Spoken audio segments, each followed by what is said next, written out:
안녕하세요. 애나의 다락방 라디오입니다. 세상의 모든 인연은 우연히 어떠한 지점이 다 이루어지는 교집합의 기적일 것입니다. 저와 저희 구독자님들과는 이 방대한 온라인 세상에서 책이라는 교집합으로 기적적인 인연을 맺게 되었는데요. 특히 법정 스님이 정말 많은 분들과의 인연의 오작교가 되어주셨죠. 내년인 2020년이 법정 스님 입적 10주기인데요.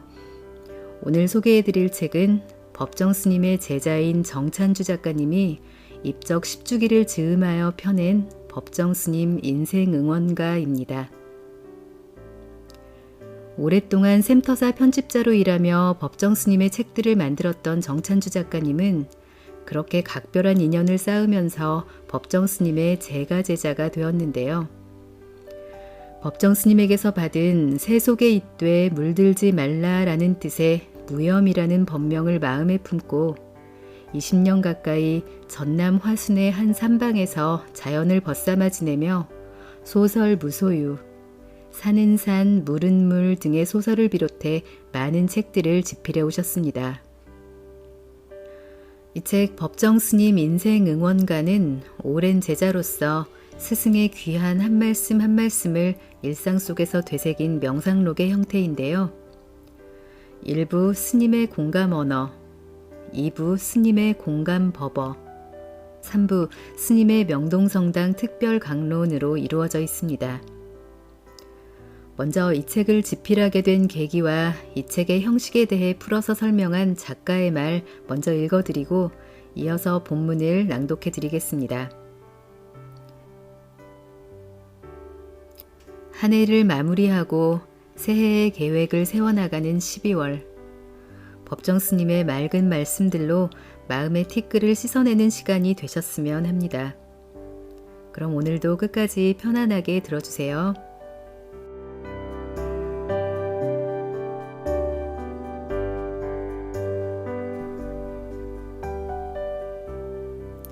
작가의 말. 20여 년 전 착꽃이 피는 계절이었다. 나는 그때 나의 스승이시기도 한 법정 스님을 뵙고 길상사 행지실에서 이런 차담을 나누었다. 샘터사 직원이자 스님 원고 담당자로서 뵙고 있었다. 스님의 산문집을 10여 권 만들면서 느낀 것이 하나 있습니다. 독자들이 스님 책을 사랑하는 이유는 스님만의 시적인 감성이나 현실을 바라보는 예각 때문만은 아닌 것 같습니다. 허허, 그래요? 스님은 찻잔을 만지작거리면서 귀를 기울이셨다. 스님 글에는 일관된 사상이 있습니다.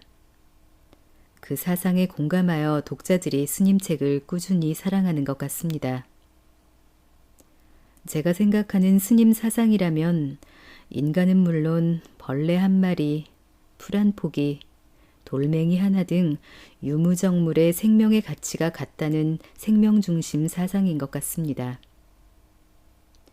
무염거사, 새로울 것은 없어요. 서양이 인간 중심이라면 동양의 불교는 생명 중심의 진리지요. 그동안 발간하신 스님의 산문집 중에서 스님의 사상이 드러난 구절들만 뽑아 책을 한 권 만들어 보겠습니다. 스님은 고개를 끄덕이며 미소를 지으셨다. 나는 스님께서 허락하시는 것으로 받아들였다. 스님의 성정으로 보아 탐탁지 않으면 언제든 바로 분명하게 거절하셨던 것이다. 그런데 시간은 회오리 바람처럼 거칠게 지나갔다. 나는 스님 책을 만들어드리지 못한 채 49에 샘터사를 그만두고 남도 산중으로 은거하듯 낙향했고 스님은 몇 해 뒤 스님께서 암자둘레에 심은 자작나무 알레르기로 천식이 쿨럭쿨럭 깊어져 먼 길을 떠나시고 말았던 것이다. 그리고 또 나에게는 10여 년의 세월이 전생의 시간처럼 아득하게 멀어져 버렸다. 연필로 표시하거나 메모해 두었던 스님의 글이나 말씀의 구절들은 내 명상의 가르침이 되었을 뿐 애석하게도 스님을 흠모하는 사람들과 공유할 기회를 잃어버렸다. 마침내 나는 글의 형식을 내 방식대로라도 해서 명상록을 내기로 하고 불이람을 찾아갔다. 내 뜻을 불이람에 계시는 스님의 맞상자 덕조 스님께 먼저 말씀드렸다. 그런 뒤 차분하게 법정 스님 인생 응원가를 집필하기 시작했다. 내 방식이란 별다른 것은 아니었다. 마중물 생각, 스님의 말씀과 침묵, 갈무리 생각으로 서론, 본론, 결론의 형식을 취했다. 마중물 생각은 스님의 가르침을 청하는 청법의 글이라는 의미에서, 스님의 말씀과 침묵은 스님의 가르침은 물론 그 너머 스님의 침묵까지 헤아리라는 뜻으로 그렇게 이름 붙였다. 그리고 갈무리 생각은 스님의 가르침을 통해서 연상해낸 내 상념이나 단상, 내 삶의 흔적을 명상한 글이자 나의 고백 일터였다. 앞뒤로 붙인 내 글이 스님께 허물이 될지 모르겠지만 그래도 나는 자유롭게 무엇에 구애받지 않았다. 스님도 고지식하게 어떤 형식을 고수하는 태도보다 다소 주제가 빗나가더라도 걸림없는 분방함과 파격을 좋아하시리라 믿기 때문이었다. 법정 스님의 주례사. 마중물 생각. 법정 스님은 결혼식 주례를 서달라고 부탁하면 늘 주례 면허증이 없는 사람이라며 거절했다. 그러나 실수로 약속한 바람에 말빛을 갚느라고 단 한 번 주례를 선 적이 있었다. 그때 원고지에 주례사를 미리 쓰신 바 있는데 물론 식장에서는 구어체로 유머를 곁들여 말씀하셨다. 동화작가 고 정채봉 선생의 아들 결혼식에 주례를 서달라고 부인이 읍소했지만 스님께서 거절하시는 것을 본 나로서는 뜻밖이었다. 사실은 비구 수행자에게 결혼 주례를 부탁한다는 것은 큰 결례이니 가까운 지인이라고 하더라도 미리 헤아려 부담을 주어서는 안 된다. 스님의 첫 주례사. 나는 오늘 일찍이 안 하던 짓을 하게 됐다. 20년 전에 지나가는 말로 대꾸한 말비 때문이다. 사람은 자기가 한 말에 책임을 져야 한다. 사람만이 책임을 질 줄 안다. 오늘 짝을 이루는 두 사람도 자신들이 한 말에 책임을 져야 한다. 믿음과 사랑으로 하나 되어 세상에 서겠다라고 했으니 그 믿음과 사랑으로 하나 되어 끝까지 책임을 져야 한다. 무릇 인간관계는 신의와 예절로서 맺어진다. 인간관계가 단절되는 것은 그 신의와 예절을 소홀히 하기 때문이다. 두 사람은 같은 공간대, 같은 시간대에서 부부로 만난 인연을 늘 고맙게 생각하라. 60억 인구인이 30억대 일의 만남이다. 서로 대등한 인격체로 대해야지 집안의 가구처럼 당연한 존재로 생각하지 말라. 각자 자기 식대로 살아오던 사람들끼리 한 집안에서 살아가려면 끝없는 인내가 받쳐주어야 할 것이다.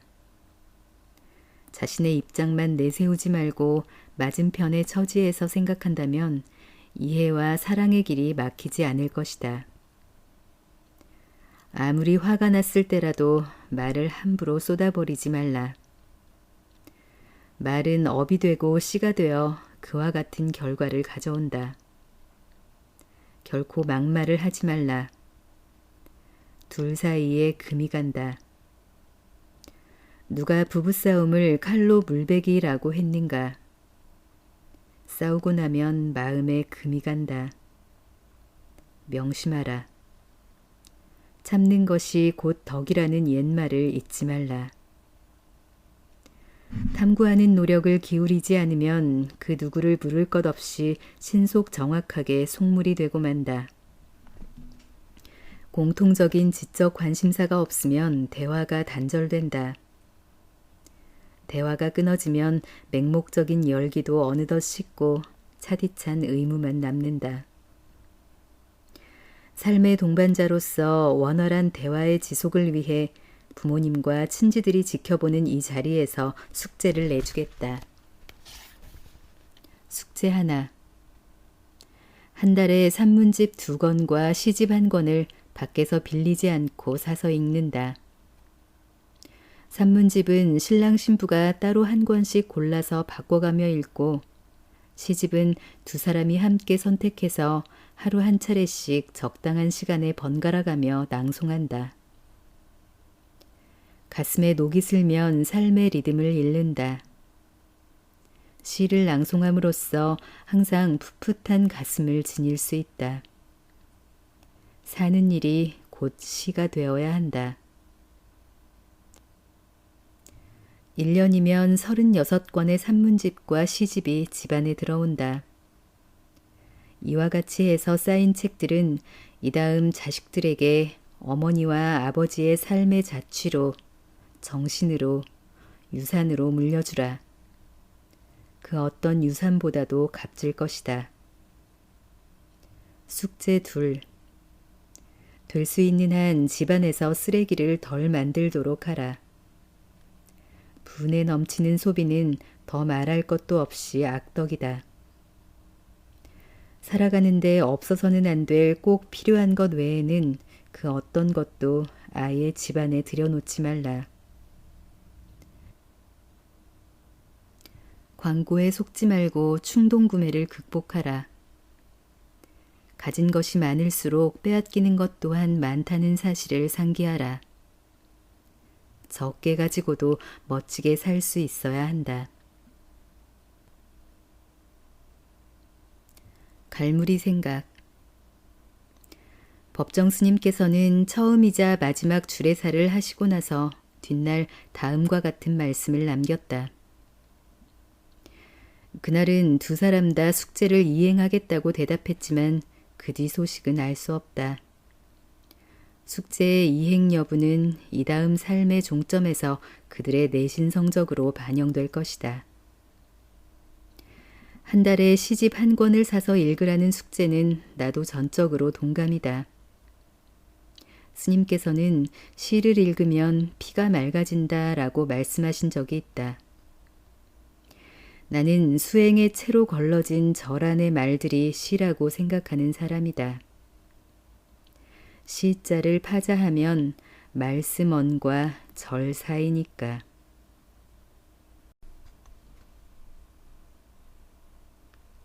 사랑하고 또 사랑하고 용서하라. 김수환 추기경을 추모하는 글. 겨울을 나기 위해 잠시 남쪽 섬에 머물다가 강원도 오두막이 그리워 다시 산으로 돌아왔다. 그러고는 며칠 세상과 단절되어 지내다가 어제서야 슬픈 소식을 듣고 갑자기 가슴이 먹먹하고 망연자실해졌다. 추기경님이 작년 여름부터 병상에 누워 계시다는 소식을 들었지만 나 또한 병중이라 찾아뵙지 못하고 마음으로만 기도를 올리며 인편으로 안부를 주고받았었다. 그런데 이토록 허망하게 우리 곁을 떠나시다니. 10여 년 전 성북동 길상사가 개원하던 날 그분은 흔쾌히 나의 초청을 받아들여 힘든 걸음을 하시고 또 법당 안에서 축사까지 해주셨다. 그날의 가장 아름다운 모습이었다. 첫 만남의 자리에서도 농담과 유머로써 종교 간의 벽, 개인 간의 거리를 금방 허물어뜨렸다. 그 인간애와 감사함이 늘 내 마음속에 일렁이고 있다. 그리고 또 어느 해인가는 부처님 오신 날이 되었는데 소식도 없이 갑자기 절마당 안으로 걸어 들어오셨다. 나와 나란히 앉아 연등 아래서 함께 음악회를 즐기기도 했었다. 인간의 추구는 영적인 온전함에 있다. 우리가 늘 기도하고 참회하는 이유도 거기에 있다. 깨어지고 부서진 영혼을 다시 온전한 하나로 회복시키는 것. 그것이 종교의 역할이다. 그 역할은 개인의 영역을 넘어 사회와 국가 전체, 전 인류 공동체로 확대된다. 우리가 만든 벽은 우리를 가둔다. 김수환 추기경님은 자신 안에서나 공동체 안에서나 그 벽을 허무는 데 일생을 바치신 분으로 내게 다가온다.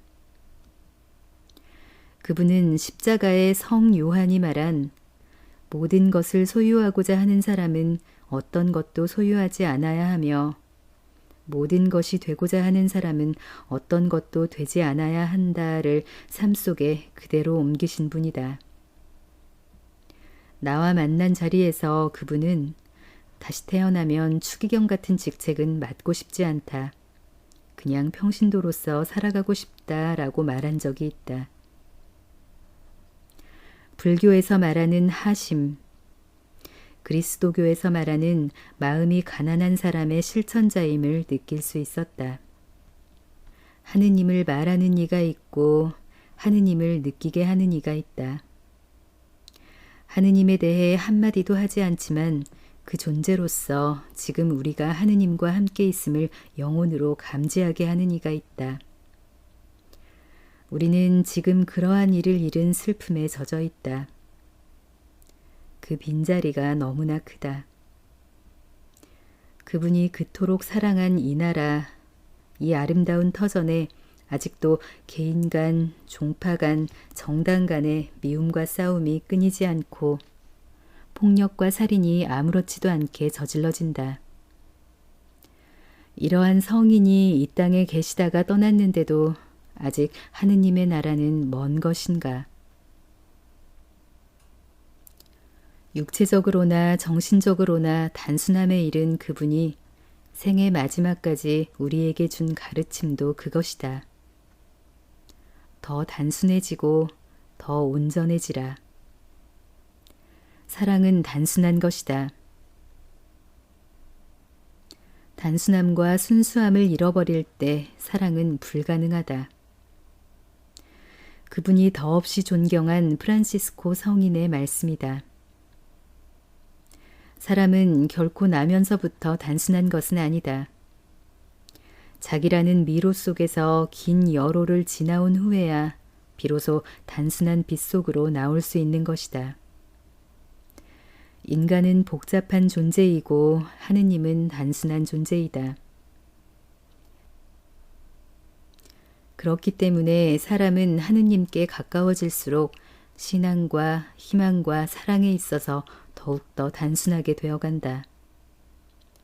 그래서 완전히 단순하게 될 때 사람은 하느님과 일치하게 되는 것이다. 지금 김수환 추기경님은 우리 곁을 떠나셨지만 우리들 마음속에서는 오래도록 살아계실 것이다. 위대한 존재는 결코 사라지지 않는다. 우리가 그분의 평안을 빌기 전에 그분이 이 무상한 육신을 벗은 후에도 우리의 영적 평안을 기원하고 있을 것이다. 그분은 지금 이 순간도 봄이 오는 대지의 숨결을 빌어 우리에게 귓속말로 말하고 있다. 살아있는 것은 다 행복하라. 사랑하고 또 사랑하라. 그리고 용서하라. 갈무리 생각. 김수환 추기경님과 법정스님이 남긴 아름답고 거룩한 흔적이다. 종교 간의 벽을 조금도 찾아볼 수 없다. 다시는 이처럼 진실한 모습을 볼 수 없을 것 같으니 가신 그분들이 더욱 그립다. 김수환 추기경님은 법정스님의 산문집 무소유를 읽고는 아무리 무소유를 말해도 이 책만큼은 소유하고 싶다라고 말씀했다. 김수환 추기경님과 법정 스님의 타 종교에 대한 인식은 이처럼 깊고 관대했다. 법정 스님과 가톨릭 신자인 어느 조각가와의 일화도 종교 간의 벽이 없음을 보여주고 있다. 서울 성북동 길상사 경내에 관세음 보살상을 조각한 서울대 최종태 명예교수 이야기다. 최 교수는 한때 법정 스님을 찾아다니며 불경 공부를 했다.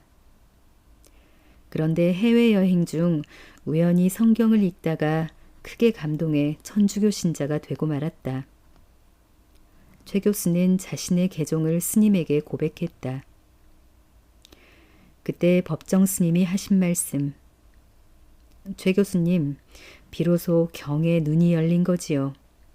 그러니 내 덕 아니요? 이후 최 교수는 가톨릭 미술가협회 회장을 지냈다. 그런데 그는 창작의 한계를 느낄 때마다 삼국시대 불상에서 영감받아 기독교적인 작품을 조각했다. 사람들은 길상사 관음상에 마리아상의 이미지가 어려 있다고 말한다. 나는 거꾸로 그가 조각한 성당의 마리아상에 불상의 이미지가 스미어 있다고 본다. 그것이 더 정확한 평인지도 모른다. 그러나 최 교수는 호기심을 갖는 사람들에게 땅에는 나라도 종교도 따로따로 있지만 하늘로 가면 경계가 없다라고 말한 바 있다.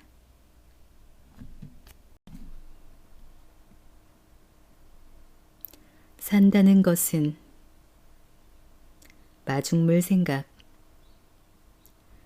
아들 쌍둥이 외손자 백일잔치 초대를 받아 서울에 다녀왔다. 큰 소리로 우는 주영이, 방긋 웃는 태영이를 보니 장강은 뒷물결이 앞물결을 밀어내며 흐른다는 중국 금언이 실감난다. 그렇다. 갓난아이로 인해서 묵은 나무 같은 나에게도 청솔가지 하나가 솟구친 느낌이다. 손님들이 묻는다. 왜 산중으로 내려와 사느냐고. 나의 대답은 간단하다. 온전하게 살고 싶어서 수십 년의 서울 생활을 청산하고 남도 산중으로 내려왔다고. 방에서 창호 밖을 바라보는 산중 풍경과 툇마루에 앉아서 바라보는 느낌은 사뭇 다르다. 방은 바깥과 단절된 공간이지만 툇마루는 산중과 연결되어 있다. 툇마루는 방과 산중을 이어주는 징검다리이다. 산중의 풍경이 보다 가깝게 다가와 보인다. 물소리, 바람소리도 한층 또렷하게 들린다. 자연의 소리는 시비에 찌든 눈을 밝히고 귀를 씻어준다. 강론이나 설법이 따로 없다. 내가 입을 닫고 있으니 자연이 입을 연다. 그러한 삶의 순간순간이 더욱 투명하고 절절하게 다가온다. 산중 생활의 맑은 행운, 정복이다. 스님의 말씀과 침묵. 오늘은 어제의 연속이 아닌 새날이다. 겉으로 보면 달력에 박힌 비슷한 날 같지만 어제는 이미 지나가 버린 과거사이다. 우리가 산다는 것은 무엇인가? 지금 바로 이 자리에서 이렇게 살아 있습니다.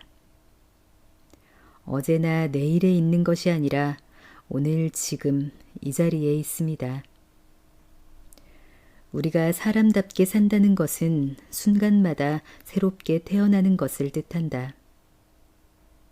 이 새로운 탄생의 과정이 멎을 때 나태와 노쇠와 질병과 죽음이 찾아온다. 산다는 것은 무엇인가? 숨쉬고 먹고 자고 배설하는 것만으로 만족한다면 짐승이나 다를 게 없다. 보다 높은 가치를 찾아 삶의 의미를 순간순간 다지고 그려냄으로써 사람다운 사람이 되려는 것이다. 산다는 것은 순간마다 새롭게 피어남이다. 이런 탄생의 과정이 멈출 때 잿빛 늙음과 질병과 죽음이 문을 두드린다. 삶을 소유물로 생각하기에 우리는 그 소멸을 두려워한다. 삶은 소유물이 아니라 순간순간에 있음이다. 영원한 것이 이 세상에 어디 있겠는가? 모두가 한때뿐이니 그 한때를 최선을 다해 최대한으로 살 수 있어야 한다. 새롭게 발견되는 삶은 놀라운 신비요 아름다움이다. 나는 오두막에 살면서 내 자신을 만나고 되찾게 된 것을 무엇보다 고맙게 여긴다. 지나온 과거와 다가올 미래에 대한 짐을 벗어버리고 오로지 지금 이 순간 속에 사는 홀가분한 자유를 찾은 것이다.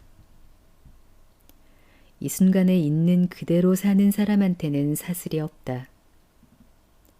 기억의 사슬도 없고 욕망의 사슬도 없다. 쉬는 물이 흐르듯 담담하게 모든 것을 받아들일 뿐이다. 사람이 산다는 것은 비슷비슷한 되풀이 같지만 적어도 현 존재인 이 육신을 가지고서는 단 일회적인 생이기에 존엄하다. 존귀한 삶이 밝고 당당한 경우는 빛이 나서 이웃에까지도 두루 환하게 비춘다. 그러나 어둡고 병들어 있다면 그들이 몸담고 있는 사회도 암담하지 않을 수 없다. 나눔의 삶을 살아야 한다. 물질적인 것만이 아니고 따뜻한 말을 나눈다든가, 눈매를 나눈다든가, 일을 나눈다든가, 시간을 함께 나눈다든가. 나누는 기쁨이 없다면 사는 기쁨도 없다. 시간적으로나 공간적으로 외떨어져 독립되어 있다 하더라도 나누는 기쁨이 없다면 그건 사는 것이 아니다. 갈무리 생각. 비로소 마당가 홍매화 꽃이 보인다. 백매화 꽃도 피어 있고 청매화 꽃은 꽃봉오리가 파랗게 부풀어 있다. 연못에서는 개구리들 합창 소리가 절절하다. 겨우내 참았던 소리이니 그럴 것이다. 그렇다. 사람도 절절해지려면 참고 지그시 기다릴 줄 알아야 한다. 온전하게 산다는 것은 순리대로 살고 내가 주인공이 되어 내 정신으로 살고 지금 이 순간을 놓치지 않고 산다는 말이 아닐까. 농부가 쟁기질을 하면서 눈앞에 밭을 봐야지 뒤를 돌아보면서 할 수는 없는 법이다. 풀잎에 맺힌 이슬을 보면 안다. 풀잎 끝에 맺힌 이슬이 왜 영롱하고 아름다운지를. 뒤를 돌아보지 않고 온몸을 던지려 하고 있기 때문이다. 긴 장대 끝에서 한 걸음 더 내딛는 백척간두 진일보와 다르지 않다. 희비의 기류에서 운 좋게 생존해온 나도 이제는 풀잎 끝의 이슬처럼 순간순간 온몸을 던지며 살고 싶다.